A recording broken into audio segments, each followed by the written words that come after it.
Okay. Hi, I'm Rebecca M. Carroll, the coaching educator, and I am with Sean Rash. And as you can see, he is in a uniform. He's going to explain that.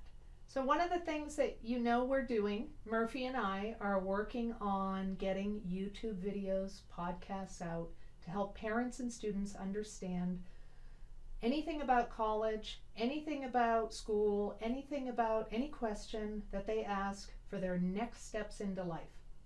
So Sean and I actually, this is the first time we're meeting in person. We have known each other for, I want to say, a year and a half. I'm going to let him introduce himself now. Go ahead, Sean. Oh, thank you.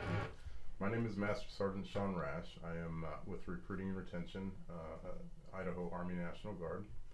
I am a career soldier. I've been in the military 22 years now, and only a fraction of that has been spent in production recruiting. And now I'm a manager of recruiters, so I get to deal with young people across the state of Idaho on a regular basis, and help counsel and mentor them and coach them, and basically help them build a solid foundation for their future. So. And I have several students that we share, and so Sean is the first person I call. And I ask if they would meet the person and talk to them about the Army National Guard. There are several opportunities. There are several scholarships that help fund education. Some students choose the path of enlisting immediately. So can you talk a little bit about that? Sure, absolutely. Obviously, the bulk of our enlistments come in as into the enlisted ranks, so E1 through E4. The interesting thing about the National Guard is we are a part-time force, a reserve force, but we're a state force. So we find our roots in the old militias of old. So the Minutemen who started the revolution, that is our bloodline, so to speak. They can choose to stay enlisted and go that path. If they do that, then there's Montgomery GI Bill that they can take advantage of for education, depending on what they score on ASVAB, the Armed Services Vocational Aptitude Battery Test. They could qualify for a kicker, Montgomery GI Bill kicker, which is even more money, and then of course, there's state tuition assistance, there's federal tuition assistance, there's their monthly drill pay, there's medical insurance, medical insurance coverage that they can take advantage of, as well as life insurance. So there's a myriad of benefits to joining this organization, and really the requirement is only 1 week in a month and about 3 weeks every summer of their time. And that's just the enlisted side. So as far as the officer side of the house, they can choose to take advantage of Reserve Officer Training Corps. And that's for people who already have a degree and are looking. I know my nephew went that route. He already had his degree, and he joined the National Guard, and he went through the officer training, and he really enjoyed it. And it was he really liked going to the extended camp, and I'm not sure, what do you call that? Annual training. Yeah. I have several students who have gone the route of ROTC before they enter college, but I would say half of my students, for whatever reason, they look at the benefits and they lay them out and they see which one is their better benefit, and so half of my students do the enlisted route and go to boot camp. So they might defer for the first semester of their schooling, and then they get into school, and some have chosen to stay enlisted and others have chosen to transfer and apply for ROTC. And I have to say that all of them are happy in their choices that they made, and none of them have had any pressure. So many times parents are asking me, well, what if, I'm concerned, what if they end up being deployed, and what if they, I don't know that I want my child deployed. So I do have a son who is deployed. He actually has been on 3 deployments. He is in another branch. My feeling is that it was very beneficial for him. I felt that the camaraderie, the coming back feeling very accomplished, and my preference would be, this is just my personal preference, that I would rather have my child in the service deploying than not in the service and potentially having a draft. So there's a process if the Idaho National Guard ever deployed. So can you explain that process and how the governor is involved and how long it takes? And Yeah, absolutely. That's kind of the beauty of the National Guard is kind of going back to what I said before, that we are we find our roots in the militias of old, and it's one of the we're kind of a living, breathing, walking example of state sovereignty in a sense, because we are a state army essentially, which means that your typical active duty branches of the Army, the Navy, the Marine Corps, and so on, all of them have one commander-in-chief, and that is the President of the United States, because they're a federal force. However, the state's guards, since they belong to that state, their commander-in-chief is actually the governor of that state. okay, And when it comes time for deployment, active duty call-up, for contingency operations, wartime missions, or even humanitarian aid type missions like Hurricane Katrina, where Yes. our aviation battalion was deployed down there. Those are federal call-ups, and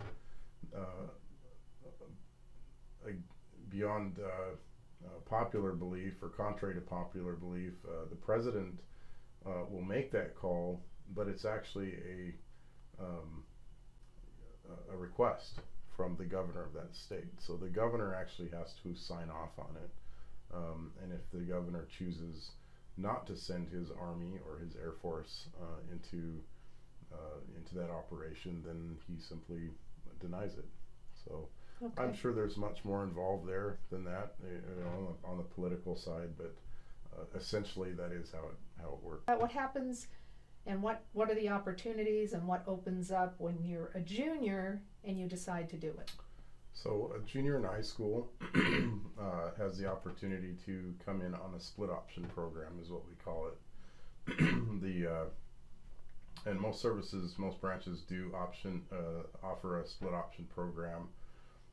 What differs between their split option program and ours is that when a National Guard recruit raises their right hand and swears into military service, their time starts immediately. So they earn a paid active drilling status even as a junior in high school. So they're on docket to drill once a month on a weekend, a Saturday and a Sunday. And they drill, they are assigned to and drill with the Recruit Sustainment Platoon, or the Recruit Sustainment Program. And basically that program is designed to prepare them for boot camp. It's a boot camp style environment. They are under drill sergeant control. At the end of their junior year, and being on track to graduate, they will ship to boot camp, which is 10 weeks, and they, depending on what their military occupational skill is, will determine where they go for boot camp. But they're there for 10 weeks over the summer. They're making a full-time paycheck while they're there. Not to mention they are being paid on their drills before they ship to boot camp as well. And then they come back and they have the opportunity to finish out their senior year. Once they graduate, they ship to advanced individual training or their job training, and they pick up their MOS skill, and again paid in a full-time status. And when they come back from that, they're released to their unit within the state and can start taking advantage of educational benefits, so ultimately become full-time college students and part-time soldiers. So what you're saying is that they can start getting paid, it is a part-time job, throughout high school. Now, one of Correct. the big concerns I have, many students, especially female and male, who choose to go into the Idaho National Guard are quite athletic, and they love their sports, and we encourage athletics. I do, or any other talent while you're in high school, because busy kids tend to not get in trouble. So that is a big concern that many parents ask about. Well, what about if they have a baseball game? So if you have a junior and they're on the baseball team and they have a baseball game that's scheduled, or may they make it to the champions, or there is a conflict because of a game, how does the National Guard handle that? Would they have to say no to the game, or can they do something different with you? There's really only one situation that would require them to potentially miss that game, and this has never actually happened, and that would be it's their last drill before shipping to boot camp. Outside of that, we take their academics and their extracurricular activities very seriously, because that we understand that is very important to their development. It's important to their academics, and we want them to be successful there. So we actually look at sports, even sports programs, art programs, any kind of extracurricular activity that they have with in their academic career, and that is a priority. So. Excellent. Mhm.